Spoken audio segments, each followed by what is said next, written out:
نحمده ونصلی علی رسولہ الکریم اما بعد۔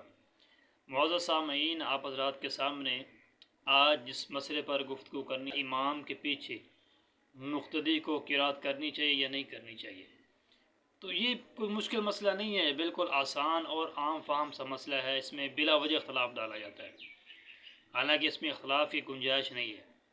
واضح طور پر احادیث موجود ہیں، قرآن مجید کی آیات موجود ہیں، نبی علیہ الصلوۃ والسلام نے، صحابہ کرام نے، فقہا نے اس مسئلے کو بالکل واضح کر دیا اور سمجھا دیا۔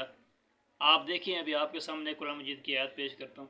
اللہ رب العالمین نے خود یہ فرما دیا کہ وَإِذَا قُرِئَ الْقُرْآنُ فَاسْتَمِعُوا لَهُ وَأَنصِتُوا لَعَلَّكُمْ تُرْحَمُونَ، جب قرآن پڑھا جائے تو فَاسْتَمِعُوا لَهُ، اس کو غور سے سنو، وَأَنصِتُوا، خاموش رہو، لَعَلَّكُمْ تُرْحَمُونَ، تاکہ تم پر رحم کیا جائے۔ اس کو امام نسائی رحمہ اللہ نے ایک باب میں ذکر فرمایا، یہ اس کا باب نمبر 30 ہے۔ اس کے بعد اسی آیت کے ماتحت امام نسائی رحمہ اللہ ایک حدیث لے کر آئے ہیں، وہ عن ابی ہریرہ رضی اللہ تعالی عنہ قال قال رسول اللہ صلی اللہ علیہ وسلم انما الامام لیتم به فاذا کبر فکبروا واذا قرأ فانصتوا۔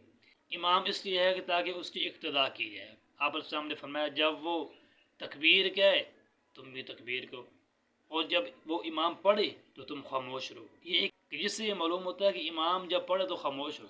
آپ علیہ السلام نے فرمایا کہ جب امام تکبیر کہے تم تکبیر کہو، تو یہ تکبیر امام اونچی آواز سے کہتا ہے، مقتدی ایسا کہتا ہے۔ اور فرمایا کہ جب امام پڑھے تو تم خاموش رہو، جب وہ پڑھے تو تم نے جو ایسا تکبیر کہی تھی نا، اس ایسا سے تم نے پڑھنا بھی نہیں ہے، خاموش رہنا، فانصتوا، چپ رہنا، نہیں پڑھنا کچھ بھی۔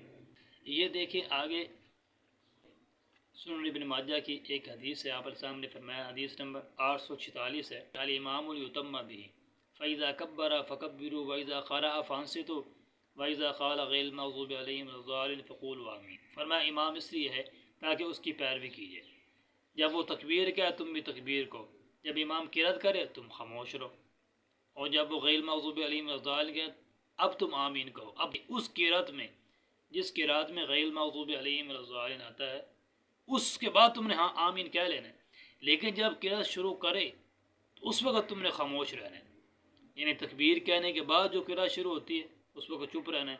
وہ قرات جب غیر المغضوب علیہم ولا الضالین پر ختم ہوتی ہے اس وقت تم نے آمین کہہ لینا ہے، کہ قرات کرنے کے وقت خاموش رہنا ہے۔